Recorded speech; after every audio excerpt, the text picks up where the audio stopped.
Thank you first, everyone, for being here. Everyone who worked on this campaign, all of your support. We started out, we built a machine. This was an incredibly intentional campaign. We built a machine designed to get 90,000 votes, which would win up to 40% turnout. All of our organizers, our club chairs, our DEC chairs, right? We laid out all the plans for you back in February 1. 60,000 Dems, 30,000 independents and PAs. We get to 90,000 votes. What did they change? We win. While the machine worked, we knocked on over 750,000 doors. We made over 40,000 calls. We got out to the people, and we are right on pace right now with about 83% of the vote in to turn out right on 90,000 votes. Wow. We built a machine, and it did what it was designed to do. But in the end, they outvoted us. You know, we, for those of you who've been in our office over the weekend, if you've been in the back room, right, when they posted the results from vote by mail and early voting, the first batch that came in, we had 51.9% of the vote. And if you've been in our back office the last 3 days and you've seen our whiteboard when we broke down the math from the voter turnout, we wrote 51.9% on that board. We had incredible polling, we had incredible data, we took a strong lead into election day. Ultimately, whether it was $3.5 million in PAC money spent on TV, or the President of the United States having to break into his schedule to do 2 telecalls to support the other guy and drag him across the finish line, they turned out enough voters on election day to overcome that margin and beat our 90,000. But this was an incredible campaign. We are right now, Volusia County is within 1/10 of a point in terms of myself and Randy Fine. Right? By the time this closes at the end of the day, we could very well have won the largest county in this district. Volusia County going blue for the first time.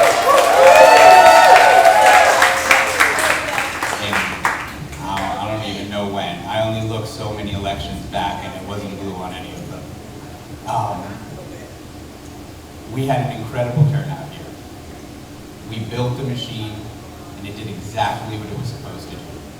But ultimately, too many of them came out to vote. And I want to thank a lot of people here. We have 6 amazing DEC chairs. Trevor Roberts in Lake County, Nick Segnovsky in Volusia, Jan Sullivan in Flagler, Michelle Jennings in St. John's. St. John's, we were holding St. John's. St. John's has 7,500 registered Democrats in our portion of the district. And we closed that down with 5,900 votes there. St. John's County absolutely turned out for this special election. Diane and Donna, we had 6 county-wide field organization. We had the largest turnout for canvassing events, for volunteering. We activated and engaged these DECs, these local Democratic communities. We had people who never knocked on doors before coming out and signing up for shift after shift. We laid the blueprint for how you can engage and activate these counties and this district to win races moving forward here. And that is a vital step to our future as Democrats and how we move forward and start taking back seats here in Florida in 2026 and beyond. I have to thank my incredible campaign staff.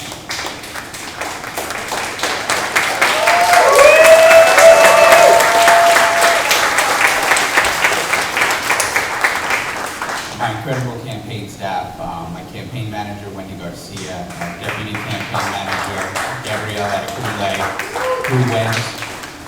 who started this early in the primary, doing field organizing for us, and eventually was running the majority of our internal operations for the last month of a $15 million campaign. Just an unbelievable job watching her develop. She is going to take some candidates across the finish line over these next few years and make a hell of a lot of noise here in Florida.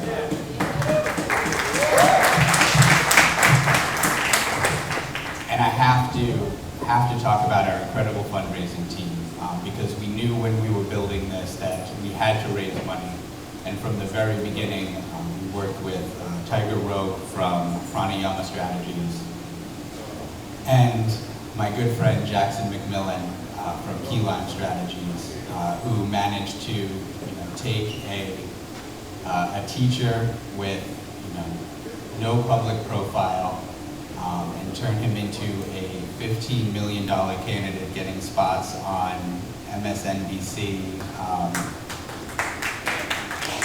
We would not have been able to have made the impact in this district without our fundraising team and what they were able to do, how they were able to build a data network that could reach out and activate and engage people from across this country to get investment that District 6 has never seen before. It shows beyond anything else that this is not a red district. This is a neglected district. This is a district that has not had the investment, the support, or the infrastructure for a very long time. And we turned out a vote here that over and over again we were told was not possible. When we set our win number at 40%, up yesterday, people were telling us 25% max. You're never going to hit 90, and it's not going to break 40% in voter turnout. And we built something here that was able to do that. We built something here that was able to get us to the number of votes that we thought could win, but the race got a little bit bigger, and the President of the United States asked a lot of people to go out and vote today, and a few too many of them did. But I'm incredibly proud of my entire team, everyone who's here today, all of the work that they did, engaging this community, getting our message out, and getting us to this point. We executed our plan exactly the way we wanted to. We ran our campaign, we ran on our message, we got the response that we expected, we carried a lead into Election Day. And my only regret is that the people in District 6 are unfortunately going to get what they voted for today, and what that means for this community and our nation moving forward. But again, I want to thank everyone here for your support. And the booze are already paid for, y'all, so enjoy the night.